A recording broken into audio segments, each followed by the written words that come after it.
Assalamu alaikum, dear students. How are you? And today we will discuss chapter number 7, business mathematics 14 to 9 code है हमारा, ठीक है। और हम डिस्कस कर रहे हैं self assessment questions chapter number 7 के। और क्वेश्चन नंबर हमारे पास है अब 3। क्वेश्चन नंबर 1 और 2 कंप्लीट हो चुके हैं, क्वेश्चन नंबर 3 है, तो हम डिस्कस करते हैं। डिस्कस करने से पहले नए आने वाले स्टूडेंट्स को आगाह करता हूं, अगर आप इस तरह के क्वेश्चंस या नए आने वाले लेक्चर्स से आगाह रहना चाहते हैं तो हमारे चैनल को सब्सक्राइब कर दें, साथ में लगे बेल आइकन को भी प्रेस कर दें ताकि आने वाले तमाम तरह वीडियोस सबसे पहले आप तक पहुंच सकें। तो हमारे पास क्वेश्चन नंबर 3 है, इसमें वो कहता है कि पॉपुलेशन ऑफ सर्टेन विलेज, किसी एक ख़ास विलेज की जो पॉपुलेशन है वो ये दी हुई है, ठीक है। 2 year from now is expected ये है, उसकी जो पॉपुलेशन है वो एक्सपेक्ट की गई है ये वाली। वो कहता है कि आपने इसकी लिमिट फाइंड आउट करनी है। ये हमारे पास क्या दिया हुआ है, ये पॉपुलेशन दी हुई है एक सर्टन विलेज की, और उसकी हमने क्या करना है, लिमिट फाइंड करनी है। यहाँ पे n क्या चीज़ है, n एक फंक्शन है। यहाँ पे जिस तरह यहाँ पे पहले होता था ना f ऑफ x, यहाँ पे f ऑफ x की जगह पे n दिया हुआ है, ठीक है ये भी फंक्शन। तो सोल्यूशन में हम पहले ये फंक्शन लिखेंगे और फिर दोनों तरफ लिमिट लेंगे। अब यहाँ पे देखिए limit n approach to infinity है, तो मैं पहले भी 2 दफ़ा लेक्चर्स में बता चुका हूँ, जब लिमिट अप्रोच कर रही हो इन्फिनिटी को तो फिर आपने सिर्फ एक बात याद रखनी है कि जो रकम है यहाँ पे t अप्रोचेस टू इन्फिनिटी होना चाहिए, ठीक है। तो यहाँ पे t अप्रोचेस टू इन्फिनिटी जो है, ठीक है, ये यहाँ पे देखें t बटे के ऊपर है, इसका बटा दिया हुआ है, यहाँ पे शो नहीं हो रहा तो मतलब नीचे 1 है, ठीक है।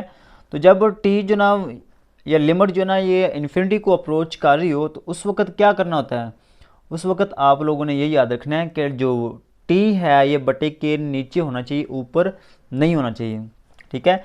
जब भी लिमिट इन्फिनिटी को अप्रोच करे उस वक्त जो वेरिएबल होगा यहाँ पे, जो लिमिट जिस पे अप्लाई करनी है वो बटे के नीचे होना चाहिए, बटे के ऊपर नहीं होना चाहिए।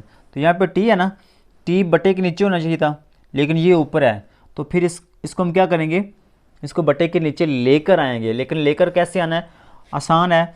आपने क्या करना है, ये सारी वैल्यू यहाँ पे एक ही है, इसको भी t पे डिवाइड कर दें, इसको भी t पे डिवाइड कर दें, और इसको भी, तीनों रकमों को t पे डिवाइड कर देना है।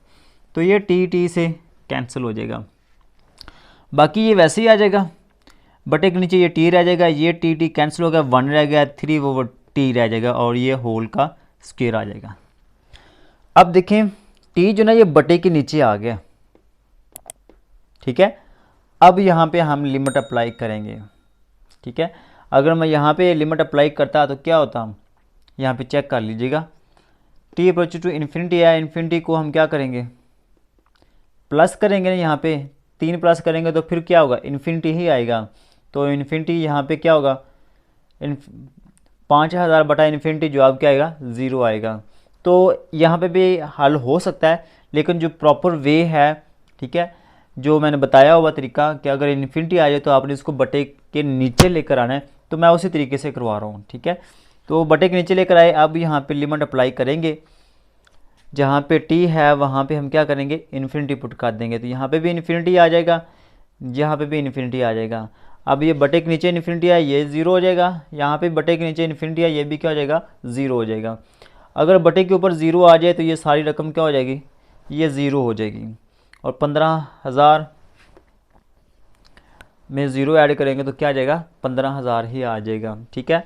आई होप कि आपको ये क्वेश्चन की समझ आई होगी, ठीक है। मिलते हैं नेक्स्ट लेक्चर में, तब तक के लिए